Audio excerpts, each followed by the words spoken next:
And we will go straight to questions, if there are any. Yes, Pamela.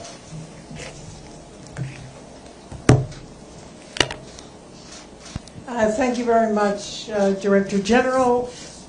I'm thanking you on behalf of the UN Correspondents Association for the briefing. It's Pamela Falk from U.S. News and World Report. My question is, I assume you've been running around, but in the last hour, North Korea launched a missile, a cruise missile, and the IAEA has not been able to get into North Korea, although there had been previous agreements. How worried are you about their weaponization of missiles in terms of nuclear threats? Thank you. Well, thank you very much. Good afternoon, everybody. Is this on? Yeah, good. Thank you very much, everybody. Well, thank you very much, Pamela, for the question. I think this is a continuity in the sense, not in the good sense, but in the sense that the program there continues apace. We have been reporting about this. We have been reporting about the increased enrichment capabilities, reprocessing capabilities, new facilities being constructed, not only at the traditional Yongbyon compound, as we know it, but in other places. So this, which is part of something different, as you know, the IAEA as such is not looking at missiles capability, but is aware of that. And so it's part of an effort which is very determined.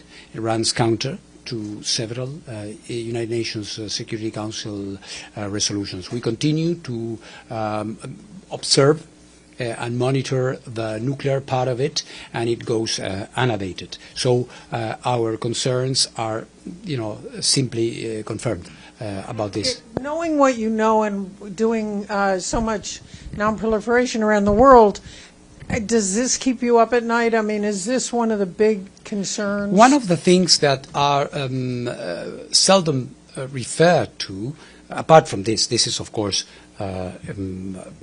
vectors, this is of course missile capability. They have a confirmed arsenal. The capacity to miniaturize and to develop warheads is most probably there. But one of the things I quite frequently refer to is the issue of nuclear safety. This is the only program, a nuclear program in the world that is going into every possible technological angle without any monitoring or any idea of the safety standards they are observing, if anything. So look at what we do in other places, including Ukraine and Russia and the war there and the preoccupation and the concerns that exists worldwide about nuclear safety. Here we have a gigantic program that has enrichment, reprocessing, a nuclear reactor, another one being built, without any view outside from their own people. So it's something that a question that I've been raising, especially in neighboring countries, very important neighboring countries, I would say, because it's been overlooked, and we should perhaps start thinking about this as well. Thank you. So from Chinese television. Hi, Mr. Grossi. Hi. Xu Deji with China Central Television. Actually, I have two questions. The first one on Iran. We know that IAEA reached a deal with Iran, but the snapback sanction is still going on. How does that impact your engagement with the Iranian side? Did you find anything that could prove that Iran is still developing nuclear weapons? And secondly, we heard a lot of rumors that you're probably going to campaigning for the next Secretary General. Mm-hmm. Can you confirm that? And do you have any comments on that? Thank you. Well, thank you very much. Well, first of all, of course, when it comes to Iran and our work, there's a sort of a pattern. that when something happens, a resolution is approved somewhere here or in Vienna. Normally, Iran has replied by reducing their cooperation with the IAEA. This is something I regret, and I have said repeatedly to our Iranian counterparts that should not be the case. Really, and this is again a case where the snapback was activated, if we can call it like that.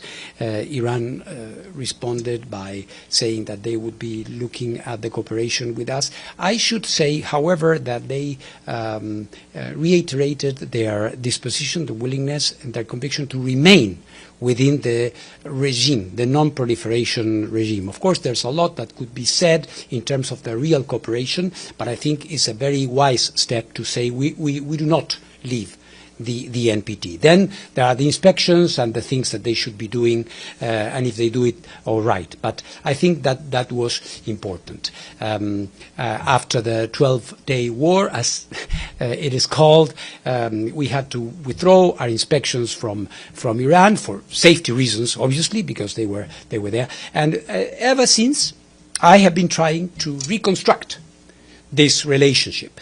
I'm frequently in contact with the Foreign Minister, Abbas Araghchi, and with others.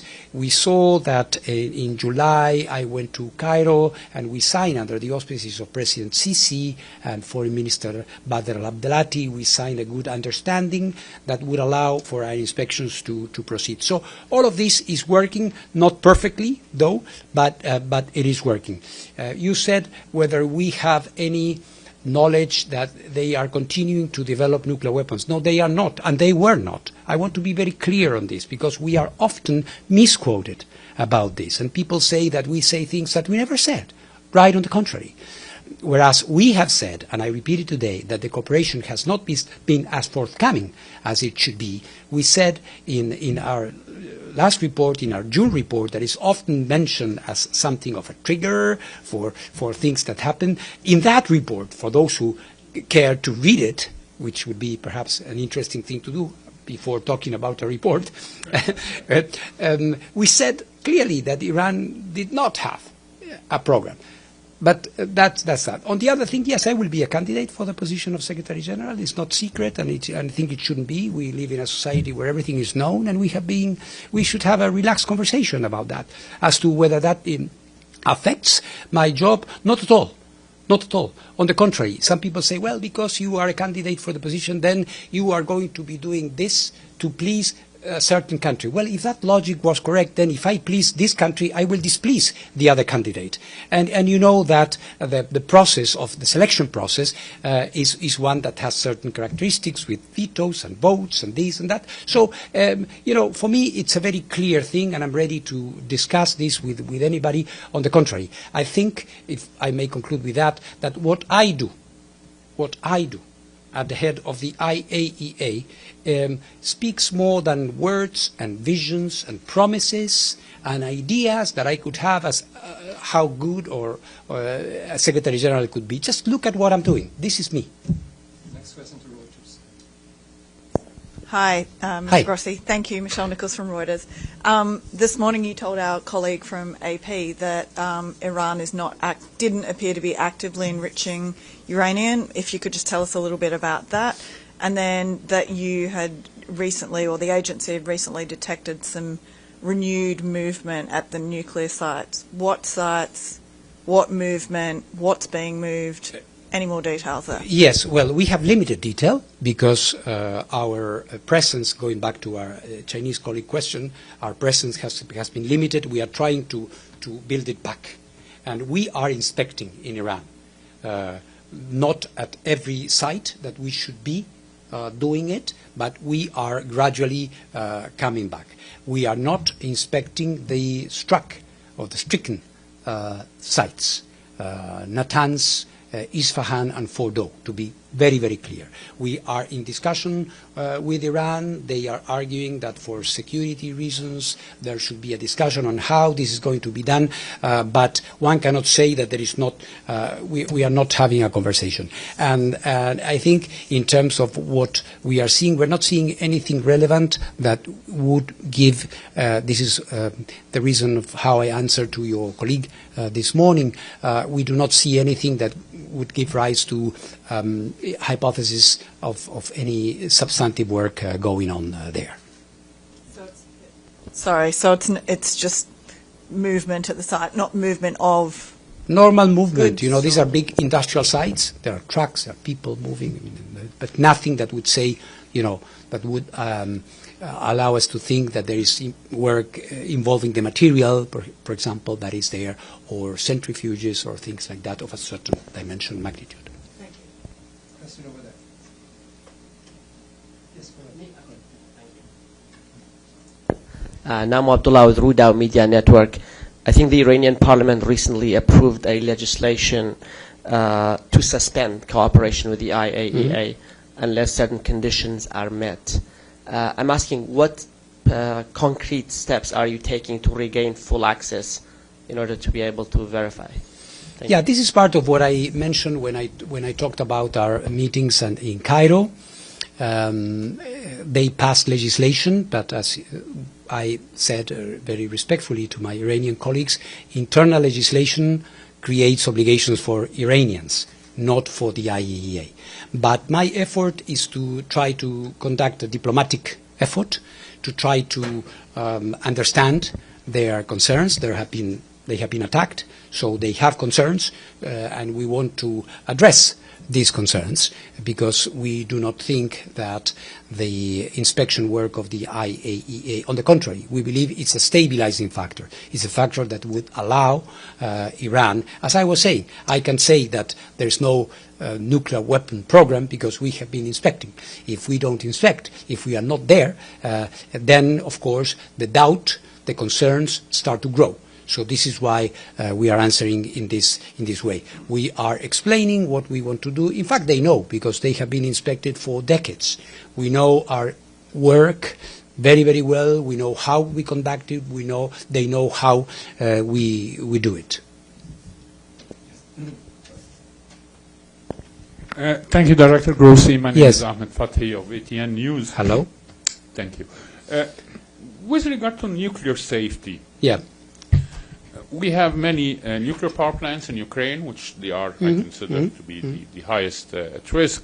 And then we have, now with the increased demand on power and with the AI and the data centers has been construction, so Yes. there's more nuclear power plants are coming, which is all under civilian use. What are the safety standards and how do they differ between those reactors built by the US or by Russia or by China or by France? Where do we stand and what's the role of the IAEA in trying to mediate sort of an agreement or a treaty similar to the NPT but for nuclear safety for civilian use? Thank you. Thank you for the question. Very important. You know, the good thing is that the safety standards are the same for all. The IAEA, through a commission on safety standards and on standards or on transportation, on waste, on all the activities that are related to the peaceful application of nuclear technology, are approved and agreed by all. So you don't have standards that are lower for one country and higher for a different country. It's the same exact type of safety standards, which is indispensable because in so doing we can have an element of comparison. And the IAEA does a lot of peer reviewing, safety inspections or visits. So on this, I can reassure you that we have a level playing field. No, sorry. Yeah. Yes. Me? Okay, thank you so much. You said, Director Grossi, that you're ready to discuss your candidacy with anybody, so I'm jumping on the occasion. What do you think is the single most biggest problem the UN is facing right now, and why? What made you decide to run for Secretary General, and what is it you think that you can contribute at this very existential moment for the organization? Thank you. Let me be careful in addressing this. I will, of course. I never avoid any question. For starters, we all know that the selection process has not formally started. And the selection, and we respect the decisions of the General Assembly and the Security Council, which will be reflected in a joint letter, which is about to be issued jointly, as we know, by the President of the General Assembly and the President of the Security Council. So at that moment, we will have a moment for a detailed discussion. But let me say, without getting into something which is, more specific, two things. I would say that I think we all agree that the United Nations needs change. We all agree that we all care a lot for the UN. And we all agree, I believe, that the UN is not in a good moment at this particular juncture, that there are many things that should change, should evolve, should be adjusted to the situation that we are living. And one part of your question is very pertinent, because you said, what made you think that you can make a contribution? Well, exactly what I'm doing at the IAEA. This is what made me think that I could make a contribution here. Because the IAEA is an organization that is delivering at a very difficult time and that is dealing with very, very difficult issues. We're talking about two countries at war, for example, Russia and Ukraine.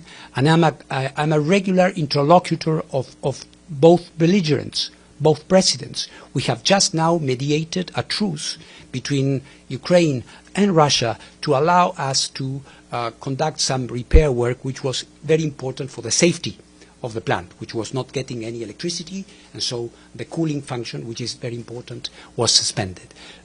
Or what we did between China and Japan on the water being discharged from the Fukushima nuclear power plant. Less attention given to this in the West, but a very, very important, very topical issue over there, you may have heard. Or Iran and what is happening there.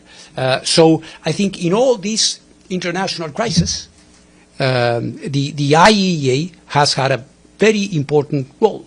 And I think we have been able to have an impact. How successful it can be, I mean, it's up to you and the countries to judge. But we are not doing that bad, I believe. So this is why I believe I could make a contribution. I think, clear leadership is needed at that time. Peace and security are at the center of everything we do and should be. Thank you very much. Bisan Abukwek with Al Jazeera Arabic. You mentioned in the interview with our colleague from AP that the nuclear material that was enriched at 60% is still in Iran. Can you elaborate more on that if you can? Mm-hmm. And do you think that the Israeli strikes on Iran have set back the relationship with Iran and the IAEA when it comes to inspections and now where we are with the snapback and all of that? Well, yeah, I would say the damage that has been done on the nuclear infrastructure at these three sites has been very considerable. It's not me saying we have come to our own conclusion, but I think the government of Iran has acknowledged this very, very clearly, and others as well. So I think there is no doubt about this. And of course the fact that this has, for obvious reasons, set back the nuclear program in Iran considerably. You can have different metrics, and there is no exact measurement of that, but it's very, very, very considerable. And how this affects the work, it does, because of the reasons some of your colleagues were mentioning, and I was trying to address them. Obviously, after this event, Iran took a number of steps, including saying that they would be suspending cooperation, and we entered this discussion in saying, well, we understand your concerns, but really, if you are within the NPT, there are certain things that need to be done. It's not a matter of choosing. There is no a la carte NPT. You can do this or you cannot do that because of sensitivities. But we need to be respectful. We need to recognize that what happened, happened, and we need to reconcile these concerns they have, answer any questions they may have, and insist that we need to do our work. And this is what we are trying to do, including now, including these days. Thank you so much, Director Grossi, for the briefing. This is Ahmed Ali with Sphinx News TV. On the meeting with Iran facilitated by Egypt in September, you spoke about the important role played by President El-Sisi and Egypt's foreign minister in helping secure that arrangement during a particular contentious period. Could you provide a deeper analysis of how influential Egypt's administration was in getting that deal across the table, perhaps touching on the different difficult conversations they may have helped mediate, and whether you believe such a deal would have been possible without Egypt's involvement? Thank you so much. Yeah, I think I'm very grateful. I'm grateful because, of course, Egypt is a key nation globally in the Middle East, in the Mediterranean, in the world. So the fact that the president of Egypt and the foreign minister were trying to facilitate this dialogue was of great importance. Of course, when it comes to the dialogue, this is strictly bilateral. This is between the IAEA and Iran. But knowing that we have the moral and physical support of such an important country in the Arab world that is facilitating an encounter and a meeting like this, for me was very, very important. And I must say that this conversation continues with other leaders in the world as well. I don't want to, be unfair with anybody. But this has been very important. I'm very grateful, and I say it every time I can, because the support for the IAEA, some just mention it and some do real stuff. And I'm very grateful to them, and I continue to count on their support. Hi, Mr. Grossi. I'm Zahra Hojabri from Iran. Yeah, Iran believes that your report led to 12-day war. And now, despite the expiration of Resolution 2231, you are raising claims about the movements around Iran's uranium storage site, while saying that the satellite images don't show any acceleration in uranium enrichment. Yeah. How do you explain these contradictory reports? It's not contradictory. This is the truth. Iran is not making nuclear weapons. No, you are saying the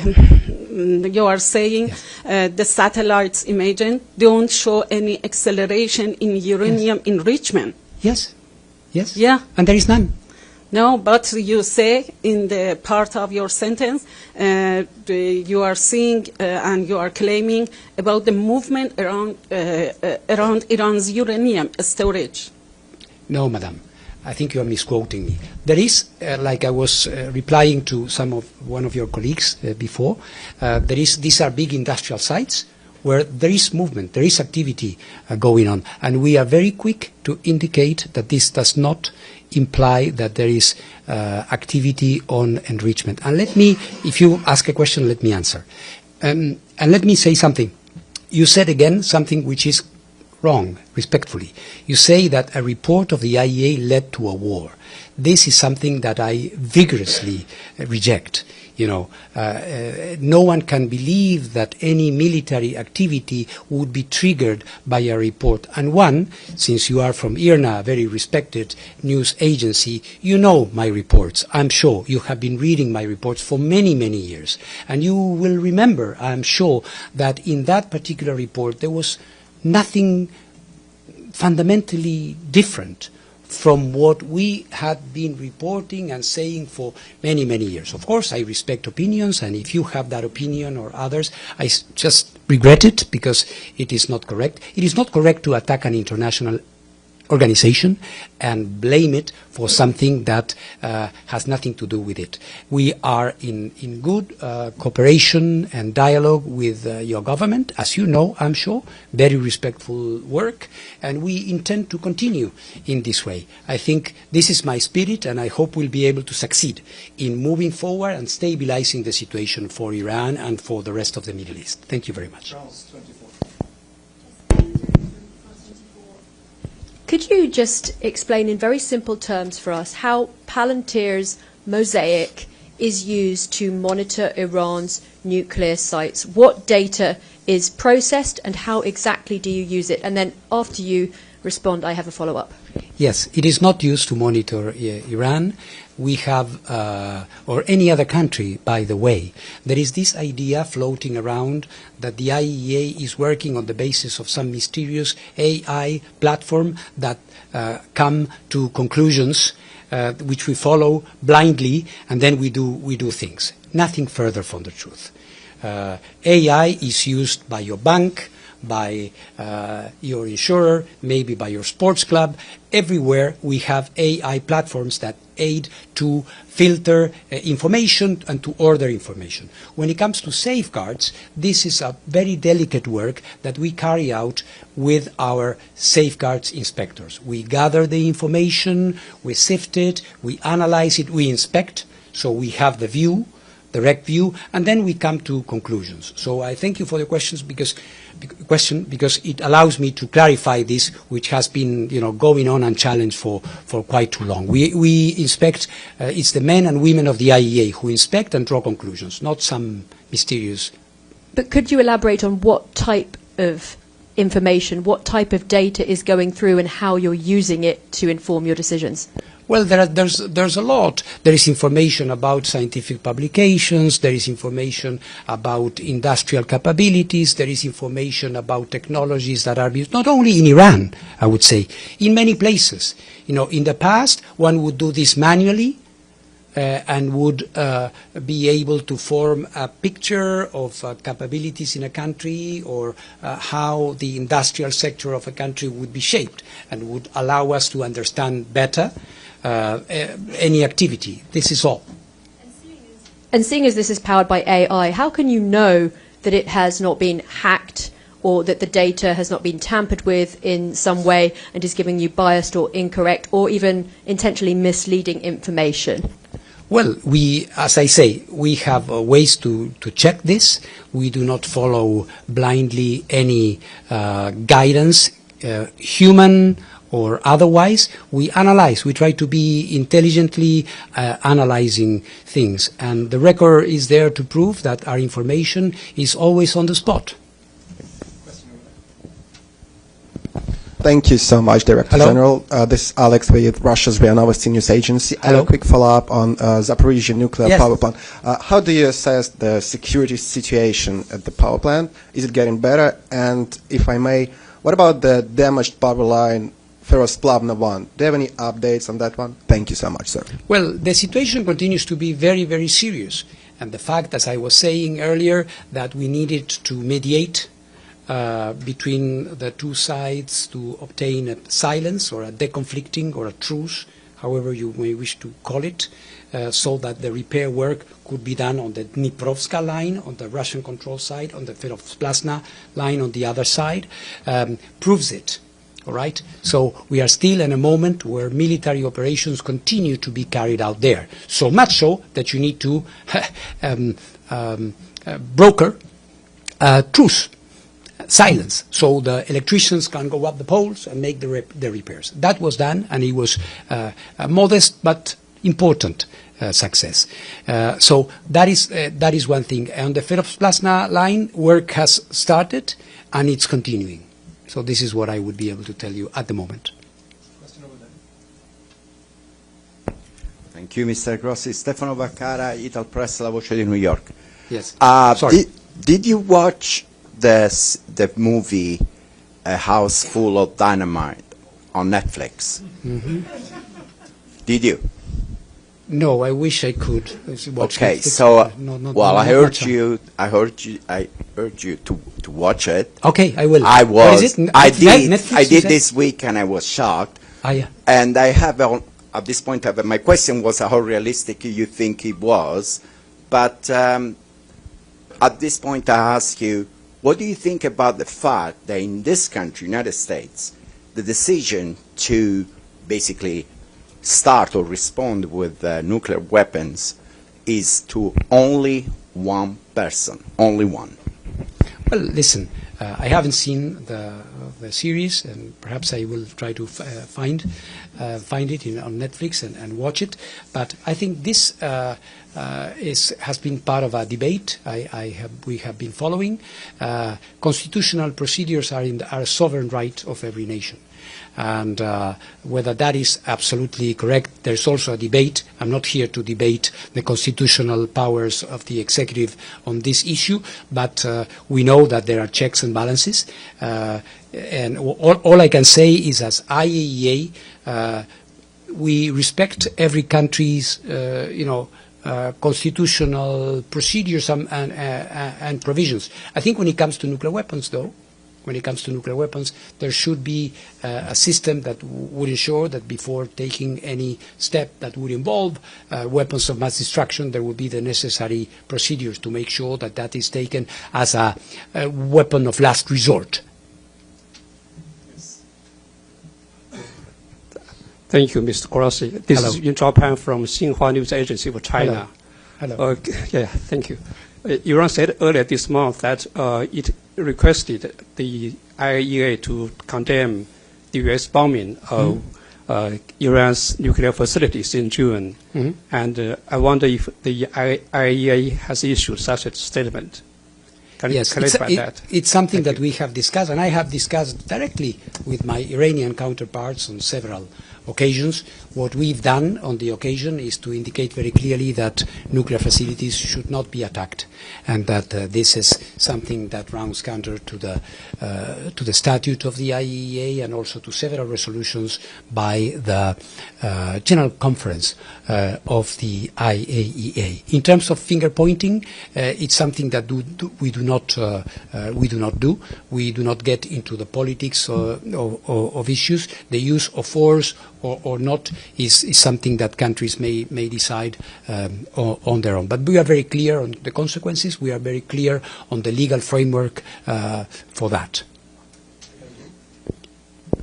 Thank you. Evelyn Leopold, Common Dreams, and Dag Hammarskjöld Fund for Journalists. Since the failure of the JCPOA, have successive Iranian governments been more difficult to deal with? Well, I think the situation at the moment is more complex. It's a more complex situation because until a few weeks ago or month ago, there was some sort of situation where the JCPOA, although it was not being observed by anybody, was sort of a hollow, an empty shell, was still there as a reference, if you want. Now there is a debate, and as you know, even in this debate there is no clarity, because for some, apparently, JCPOA is over and done with. Others think maybe not so much, which leaves, us, international organizations, a little bit of a difficult situation. However, we do have, when it comes to Iran, something which is very important. We still have a comprehensive safeguards agreement that they have to abide by. And I go back here to my earlier comments that this is not a voluntary measure or an agreement that can or cannot be observed depending on the mood of the day. So the moment they decide to stay in the NPT and the comprehensive safeguards agreement with the IAEA stays valid, there's a regime of inspections which is applicable to Iran, continues to be applicable to Iran. That being said, I think there is also a conviction that one might benefit from a wider understanding, and this is what is being discussed now. What we have been discussing with Iran, and as you know, also the United States has been discussing with Iran. I often confer with Ambassador at Large, Special Envoy Steve Witkoff. They are in contact with Iran. Other countries as well. Our colleague was mentioning Egypt. There's a lot of conversation ongoing, let me put it like this, because we do understand, and there is a widespread conviction that to really stabilize the situation, to come to a point where we can say, well, we have more of a something like a more predictable situation in country. We need a wider type of arrangement. JCPOA is no longer there. The basic consensus that led to that agreement have disappeared. That is regrettable, but this is the case. But we still need to have a charted course, a clarity for the future. Thank you very much, Mr. Grossi. My name is Islam Doğru from Anadolu Agency. Yeah. There are 3 or 4 countries around the world who haven't signed the NPT. Mm-hmm. What is your relation with them in terms of the nuclear security? Do you get in touch with them? Yeah. Do you get to check their nuclear safety? Yeah. Also, do you encourage them in general to sign NPT? Thank you. Yes, to all of those questions. First of all, we encourage all of them to sign the NPT. I think the NPT should be universal. Every country which is outside the NPT should consider signing it. Of course, then there are the national decisions and the reasons for that. And you know that depending on the countries that you have in mind, when you talk about this, the explanations differ. But, and when it comes to relations, we have more than relations. We inspect them. We do not inspect everything. That is the difference. When you have a comprehensive safeguards agreement, the word says it. It's comprehensive. All the facilities are inspected. And if you have an additional protocol, which is even better, you can go to places where were not declared and you think that it would be important to go. In the case of these countries, what they have is a type of inspection system that allows us to inspect certain places where they say you can come and inspect, so which is really very limited. It is very limited. But we do have this relationship. This relationship continues. And of course, we always appeal countries to join the NPT. All. Thank you very much. We now have to finish because the session starts in a few minutes. Thank you so much for coming. Thank you very much for your attention. Thank you. Thank you very much. Thank you.